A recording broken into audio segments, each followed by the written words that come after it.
Hey parents and family members, it's Mrs. Davis from Happy Place to Grow. Welcome to my channel. Today's video is for you, especially parents and family members. I know that you've been working with your children at home for some time now, and I also know that that can be a bit challenging. It also can be very rewarding.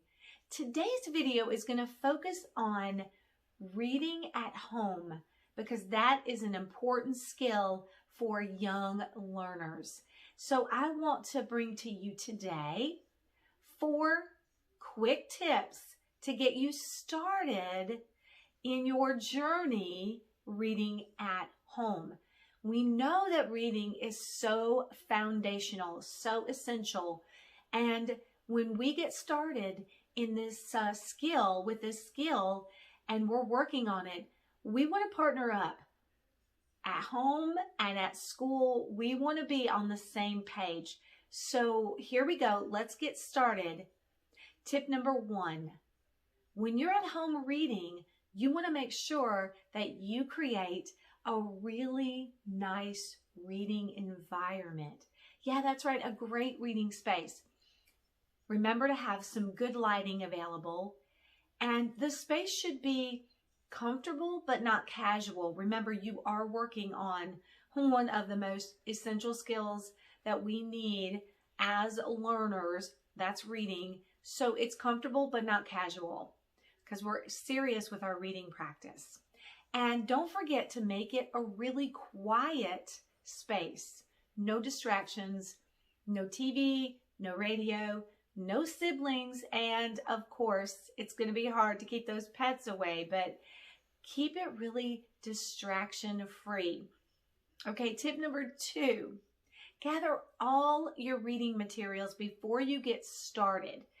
If you have a book that you're working on, if you have some sight words that you're working on, if you need a pencil because you're working on comprehension skills after reading, just gather all of those materials and have them ready. In this way, your time is going to be well spent and the time that you're working with your child is going to flow. Which brings me to tip number 3, time. So I want you to make sure that this time is well spent, and I want you to make sure that you make time every day. You know your schedule, and I know it's very hectic. I know you're very busy. However, reading is a priority, and I know in my life, if something's really important, I make time for it every day. So reading is one of those skills that we need to practice every day, so it's important to schedule it in. Be consistent with it, and that brings me to tip 4. Partner up with your child.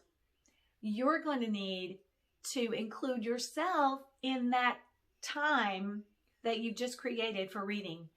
Young readers need support, they need guidance, and they just need you to be available to help them. So make sure the time that you select for reading, home reading, is a time that you are available to be there. Remember, even if your child is a pretty good reader, proficient, they're going to still need your support. Hey, they're only 6 and 7. So whether they're very early emergent or they're really working toward proficient skills, you need to be able to partner up with them. So make sure that you're available and you're with them the whole time that they're practicing those reading skills. All right, so let's review those 4 tips. You want to make sure you create an environment that is conducive to reading. Gather all of your materials in advance, have them ready to go, which will help time to flow. Make sure that you schedule a time every day to practice this very essential reading skills that we know are going to help young readers be successful in the future. And then make sure you're partnering up. You are available. Stay Don't walk away.